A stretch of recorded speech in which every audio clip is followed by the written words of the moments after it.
La Voz de América presenta.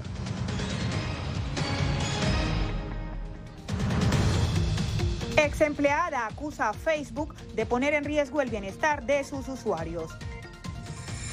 Expertos afirman que las pequeñas empresas fueron las más afectadas por la interrupción en las redes sociales. Además, un banco de datos forenses en El Salvador permitió identificar a 70 personas desaparecidas.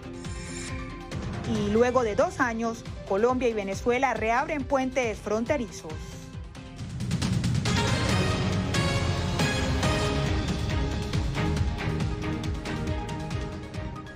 Bienvenidos a El Mundo al Día, soy Diva Lizette Cash y estas son las principales noticias. Comenzamos.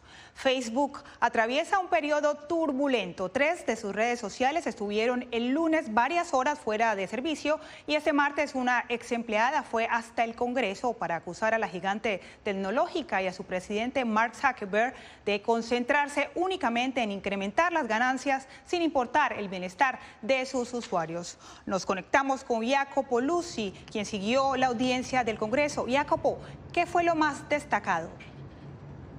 Diva, fue una audiencia impactante en la que Frances Haugen se mostró persuasiva ante legisladores que formularon preguntas relevantes sin divagar, algo que a menudo puede pasar. La informante acusó a Facebook de ser incapaz de limitar los contenidos peligrosos y entonces los senadores de ambos partidos prometieron unidad frente al intento de reducir los daños causados, en particular a los adolescentes.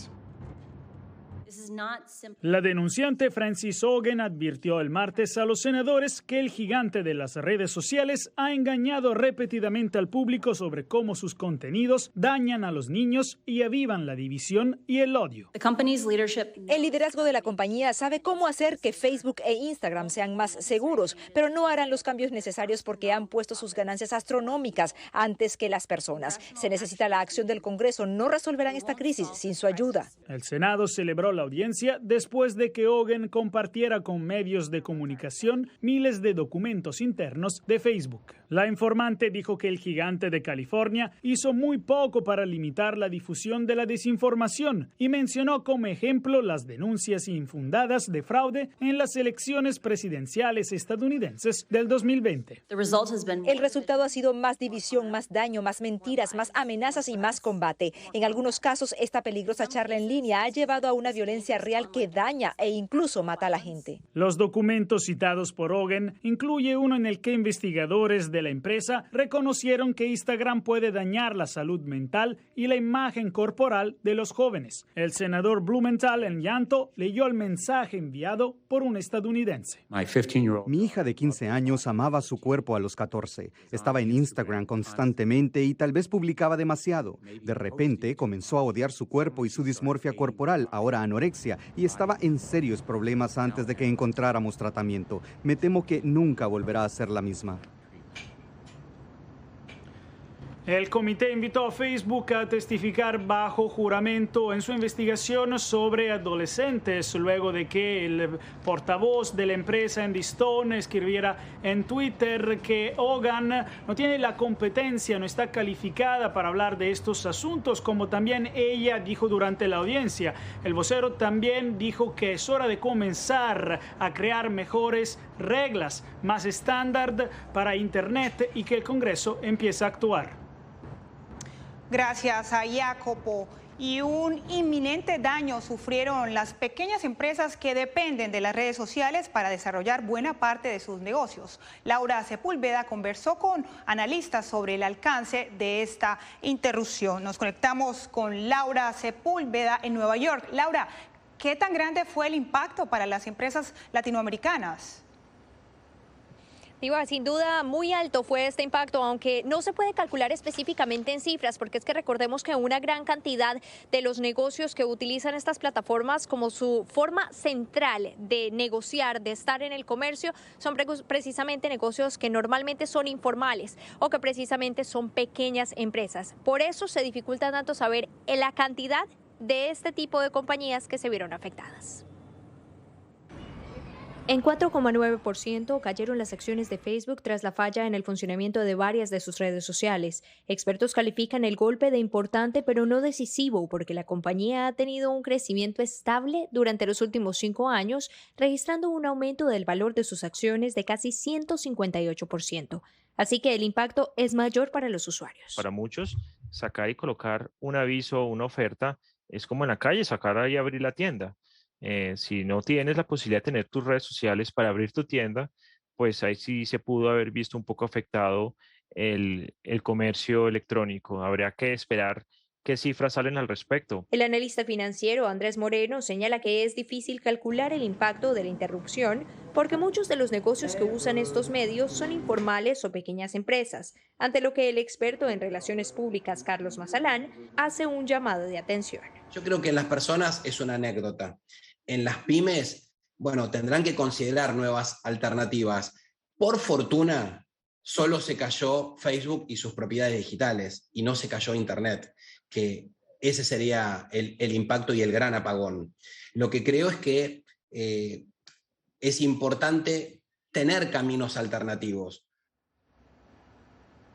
Y la razón por la que los expertos sugieren precisamente este tema de tener otras opciones para acceder a sus negocios y a esta publicidad que les permite es porque la empresa Facebook hasta el momento no ha dado mayor explicación de lo que sucedió. Dice que se generaron algunas fallas de configuración, pero no han entregado más detalles, razón por la que en este momento se espera, por supuesto, más información de qué fue lo que pasó y cómo se podría evitar. Gracias a Laura. Y siguen saliendo a la luz pública detalles de los paraísos fiscales develados por la investigación periodística llamada Los Papeles de Pandora. En el Reino Unido hay 1.500 propiedades offshore por valor de 5.400 millones de dólares pertenecientes a la familia real de Qatar, oligarcas rusos y empresarios británicos. Los nombres del cantante Miguel Bosé, la modelo Claudia Schiffer y el escritor Mario Vargas Llosa, también el futbolista Ángel Di María y el entrenador Carlos Ancelotti también surgen en la lista. Y precisamente una de las personalidades mencionadas en los papeles de Pandora es el mandatario ecuatoriano Guillermo Lasso. Néstor Aguilera nos cuenta desde Quito la respuesta que tuvo el jefe del Estado. Ecuatorianos. En un mensaje a la nación de 6 minutos de duración, el presidente ecuatoriano Guillermo Lasso reconoció que hasta 2017 tuvo inversiones legítimas en otros países, pero dijo que desde entonces eso cambió. Y asimismo es público que al crearse la ley de 2017 que impide a candidatos tener inversiones en el exterior, me deshice automáticamente de todas esas empresas. Lasso se refirió así a la investigación realizada por el Consorcio Internacional de Periodistas de Investigación que pone en evidencia el manejo de dinero por personajes públicos, riquezas secretas y evasión de impuestos, entre otros temas. En la filtración se asevera que 3 jefes de Estado en activo y 11 expresidentes operaron en paraísos fiscales. En Ecuador el tema generó reacciones inmediatas, en especial de corrientes opuestas al gobierno que hablan de conflictos éticos y jurídicos. Todo el mundo en el Ecuador se pregunta si el presidente quiere cobrar impuestos a la clase media porque él y todos los ricos del país tienen su riqueza fuera del país. Napoleón Santamaría, doctor en Derecho especializado en temas tributarios, aclaró que si una inversión es lícita y paga impuestos, no tiene por qué ser satanizada. Y ahí está el gran problema, confundir a un concepto de paraísos fiscales entre aquellos que los utilizan para no tributar y guardar o esconder sus capitales de aquellos otros que hacen inversiones lícitas, transparentes. De acuerdo con la investigación periodística, además del presidente ecuatoriano, se señala a los mandatarios de Chile, Sebastián Piñera, y de República Dominicana, Luis Abinader. Néstor Aguilera, Voz de América, Quito. Los migrantes en Tijuana ahora cuentan con un centro comunitario y una escuela que la Oficina de Naciones Unidas para los Refugiados construyó para atender a miles que buscan asilo en Estados Unidos. Vicente Calderón con el reporte. La Oficina de Naciones Unidas para los Refugiados inauguró en Tijuana un centro comunitario para la coexistencia pacífica. Entre las diferentes personas de diferentes nacionalidades para que se conozcan. Con el apoyo económico de la Unión Europea, ofrece servicios a los extranjeros para facilitar su incorporación cultural, laboral y digital. Es uno de varios proyectos de ACNUR en México que se convierte en destino final para cada vez más migrantes internacionales. Las pertenencias siguen. Este año en México van a solicitar asilo más personas de las que han hecho históricamente en cualquier otro año. El presidente López Obrador cuestionó el papel de la ONU ante el éxodo de Haití, que tiene a miles varados en las fronteras sur y norte de México, pese a que su intención es buscar asilo en Estados Unidos. Hay que hacer algo. Y aquí la ONU se está tardando. Esta y otras agencias de Naciones Unidas tienen años ayudando a migrantes y desplazados. En mayo, inauguraron el Centro de Formación Scalabrini para Migrantes. ACNUR construyó el edificio para enseñar oficios y otras competencias que ayudan a integrarse mejor a la comunidad. Que pueden ser personas dentro del mismo país a las cuales podemos apoyar y también personas que sean extranjeras que necesiten regularizarse en México. La ONU también apoya al único albergue de gobierno que hay en esta frontera, que originalmente abrió sus puertas para atender a los solicitantes de asilo que Donald Trump devolvía a México. Vicente Calderón, Voz de América, Tijuana, México. Los expertos advierten que la posibilidad de que Estados Unidos incurra en el impago de sus obligaciones si el Congreso no aprueba el aumento del techo de la deuda generaría un efecto dominó en la economía mundial con graves implicaciones en los países latinoamericanos. Nos conectamos con nuestro reportero Jorge Agobián en la Casa Blanca. Jorge, ¿qué han adelantado el Congreso para tomar acción sobre este tema? Este miércoles se llevará a cabo una votación en el Senado, eso propuesto por los demócratas que son mayoría en esa Cámara. Buscan aprobar un mecanismo del Congreso sin tener la necesidad de tener el apoyo de los republicanos. Esto a pesar de que el partido de oposición al presidente Joe Biden ha bloqueado ya en 2 oportunidades durante la semana pasada el intento de los demócratas para aprobar el aumento del techo de la deuda. Mientras tanto, los expertos advierten de las consecuencias en la economía nacional, pero también en la economía global.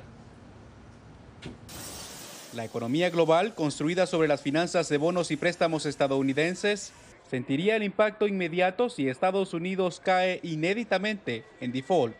Todos los bancos centrales del mundo, incluido China, tienen sus reservas en dólares, pero no tienen solamente en dólares en efectivo, lo tienen en deuda del gobierno federal americano. Pero si la deuda más segura deja de ser segura, todo ese esquema tiembla.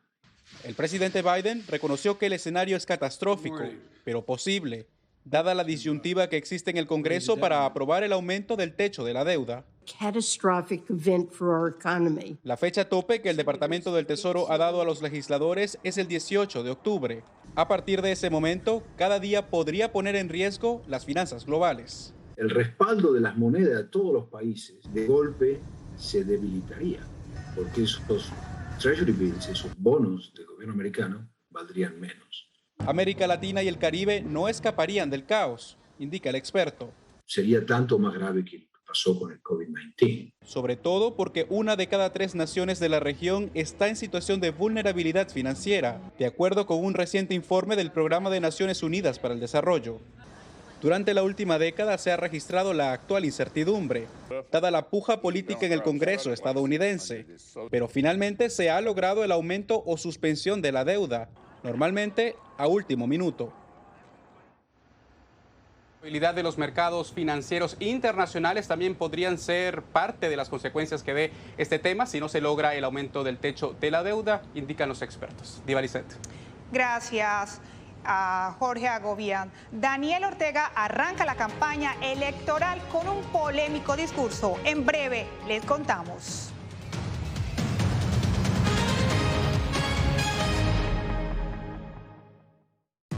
La Voz de América te invita a ser parte de nuestra familia a través de las redes sociales. Encuentra en tu muro las últimas noticias de tu país en su conexión con Estados Unidos, la región y el mundo. Historias que empoderan las voces latinoamericanas de política, economía, salud, actualidad, balanceadas y precisas. Únete a un equipo de origen hispanoamericano que trabaja para conectarte con los tuyos. Síguenos en Facebook y conviértete en protagonista de una historia que tú mismo ayudarás a construir.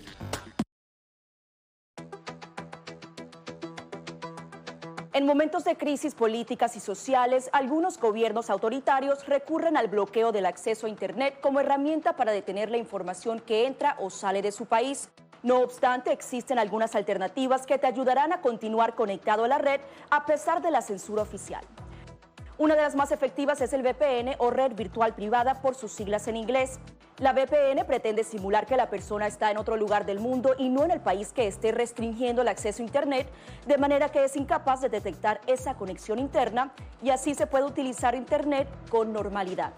Las ofertas de VPN en el mercado son muchas y las puedes buscar escribiendo las iniciales VPN en los motores de búsqueda, pero es importante descargarla o adquirirla antes de perder la conexión al Internet.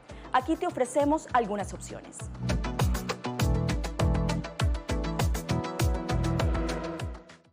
La Voz de América te invita a ser parte de nuestra familia a través de las redes sociales. Encuentra en tu muro las últimas noticias de tu país en su conexión con Estados Unidos, la región y el mundo. Historias que empoderan las voces latinoamericanas de política, economía, salud, actualidad, balanceadas y precisas. Únete a un equipo de origen hispanoamericano que trabaja para conectarte con los tuyos. Síguenos en Facebook y conviértete en protagonista de una historia que tú mismo ayudarás a construir.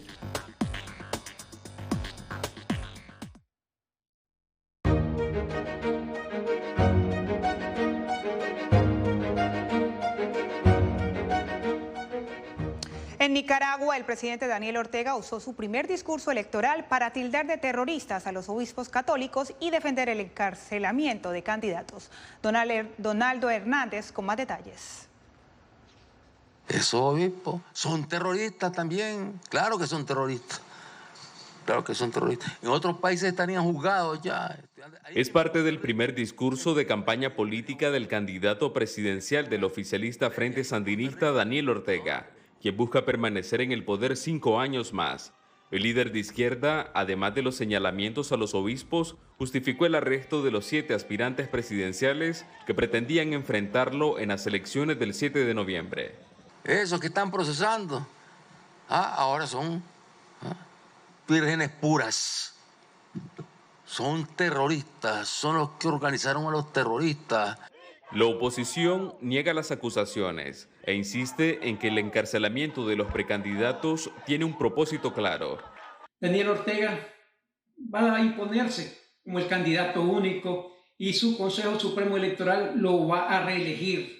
La dirigente campesina Francisca Ramírez, quien se encuentra en Costa Rica en condición de refugiada, manifestó que los exiliados buscan que la comunidad internacional desconozca los resultados de las elecciones. No podemos nosotros permitir que diga Ortega o la familia Murillo que son unas elecciones. Están tratando de mantener al pueblo sumergido. No obstante, Daniel Ortega manifestó que los nicaragüenses votarán por el trabajo y la paz, es decir, por su permanencia en el poder para un total de 30 años. Donaldo Hernández, Voz de América, Managua. En El Salvador, el banco de datos forenses de migrantes desaparecidos en su ruta a Estados Unidos es un hecho. Instituciones nacionales y extranjeras buscan a personas reportadas por sus familiares. Claudia Saldaña nos cuenta más sobre este programa. La migración irregular sigue siendo el pan de cada día para muchos salvadoreños. Pero muchos migrantes no logran completar sus sueños debido a los peligros de la ruta migratoria. Los reportes de desaparecidos son cada vez más frecuentes. Por ello, 4 instituciones cofundaron el Banco de Datos Forenses de Migrantes Desaparecidos. Lo integran el Ministerio de Relaciones Exteriores, la Procuraduría para la Defensa de los Derechos Humanos, el equipo de Antropología Forense de Argentina y el Comité de Familiares de Migrantes Fallecidos y Desaparecidos de El Salvador, COFAMIDE. Estamos realmente agotando todas las vías científicas para tratar de apoyar a estas familias. Se toman muestras de sangre de familiares desaparecidos. Luego, el equipo forense argentino realiza una prueba de ADN que se coteja con el de cuerpos hallados en la ruta migrante. Entonces es una cadena de organizaciones y de redes, tanto en México como en Estados Unidos, que nos permite avanzar en la búsqueda de migrantes desaparecidos. El programa lleva 10 años de funcionamiento y hasta la fecha se han encontrado a más de 70 personas con este método. Tenemos aproximadamente más de 360 personas desaparecidas registradas dentro del banco. Nosotros vemos como una forma efectiva de agilizar el trabajo que es en la búsqueda de nuestros familiares. Aunque este mecanismo se centra en cotejar el ADN con restos forenses, las autoridades recalcan que la prioridad es buscar primero a las personas desaparecidas con vida. Claudia Saldaña, Voz de América, El Salvador. En En Guatemala disminuyen los contagios del COVID-19, pero no bajan la guardia. Los detalles en minutos.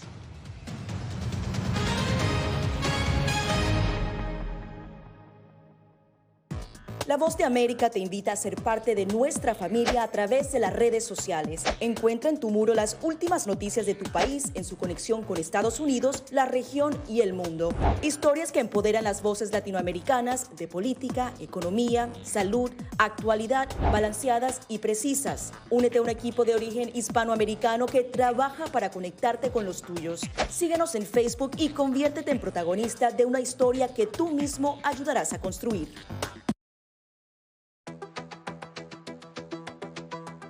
En momentos de crisis políticas y sociales, algunos gobiernos autoritarios recurren al bloqueo del acceso a Internet como herramienta para detener la información que entra o sale de su país. No obstante, existen algunas alternativas que te ayudarán a continuar conectado a la red a pesar de la censura oficial.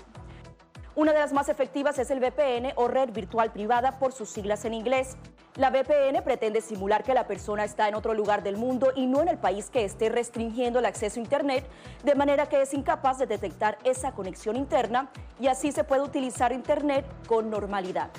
Las ofertas de VPN en el mercado son muchas y las puedes buscar escribiendo las iniciales VPN en los motores de búsqueda, pero es importante descargarla o adquirirla antes de perder la conexión al Internet.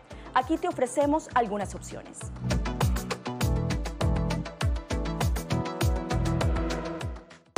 La Voz de América te invita a ser parte de nuestra familia a través de las redes sociales. Encuentra en tu muro las últimas noticias de tu país en su conexión con Estados Unidos, la región y el mundo. Historias que empoderan las voces latinoamericanas de política, economía, salud, actualidad, balanceadas y precisas. Únete a un equipo de origen hispanoamericano que trabaja para conectarte con los tuyos. Síguenos en Facebook y conviértete en protagonista de una historia que tú mismo ayudarás a construir.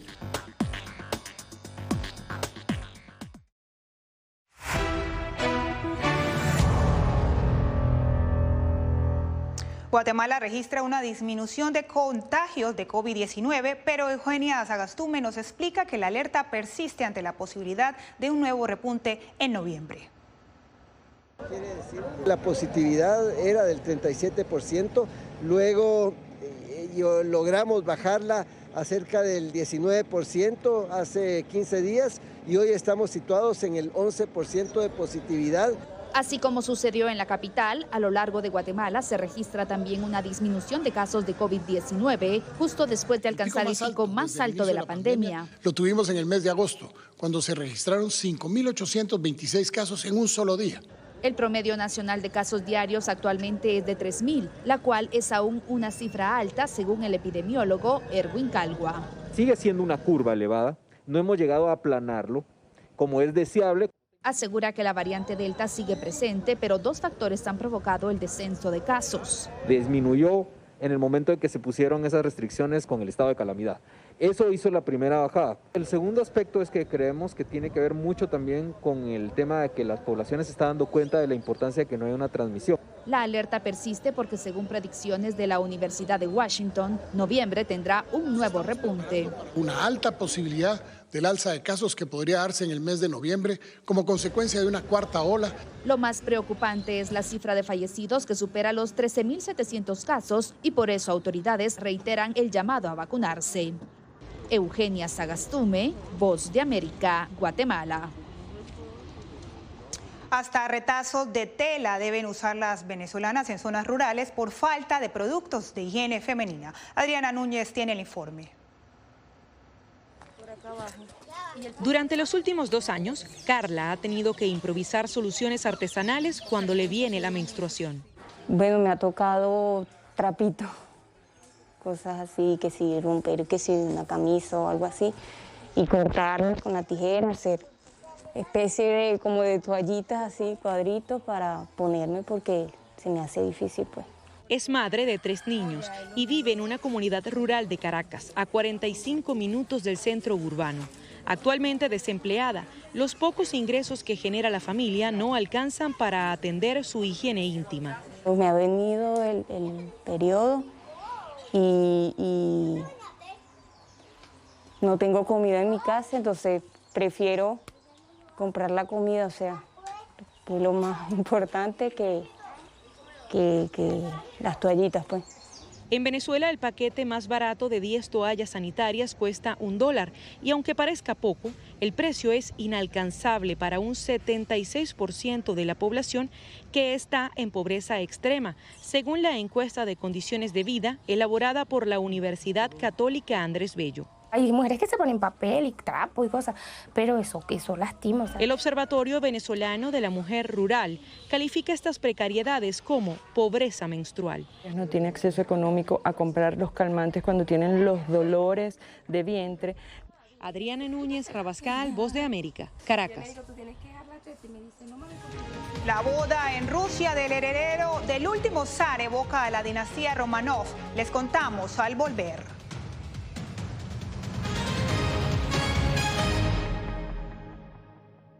La Voz de América te invita a ser parte de nuestra familia a través de las redes sociales. Encuentra en tu muro las últimas noticias de tu país en su conexión con Estados Unidos, la región y el mundo.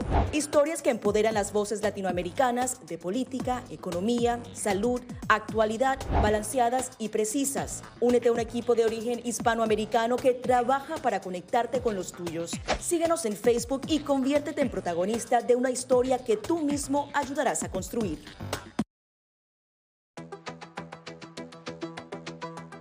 En momentos de crisis políticas y sociales, algunos gobiernos autoritarios recurren al bloqueo del acceso a Internet como herramienta para detener la información que entra o sale de su país. No obstante, existen algunas alternativas que te ayudarán a continuar conectado a la red a pesar de la censura oficial. Una de las más efectivas es el VPN o red virtual privada por sus siglas en inglés.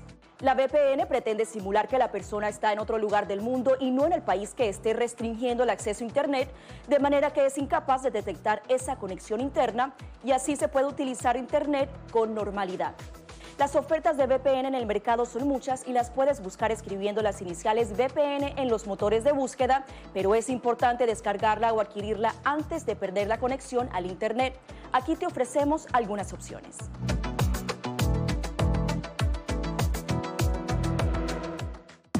La Voz de América te invita a ser parte de nuestra familia a través de las redes sociales. Encuentra en tu muro las últimas noticias de tu país en su conexión con Estados Unidos, la región y el mundo. Historias que empoderan las voces latinoamericanas de política, economía, salud, actualidad, balanceadas y precisas. Únete a un equipo de origen hispanoamericano que trabaja para conectarte con los tuyos. Síguenos en Facebook y conviértete en protagonista de una historia que tú mismo ayudarás a construir.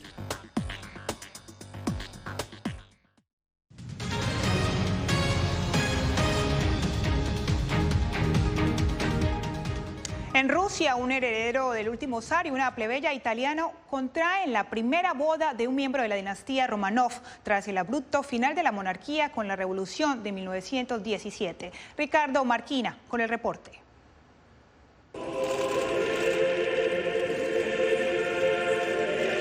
La novia entra en la Catedral de San Petersburgo, donde le espera a su futuro marido, el gran duque Jorge Romanov, escoltado por sacerdotes ortodoxos. Por un instante parecería que estamos a comienzos del siglo XX, pero estamos en 2021 y esta es la primera boda de un miembro de la dinastía Romanov en Rusia en más de 100 años.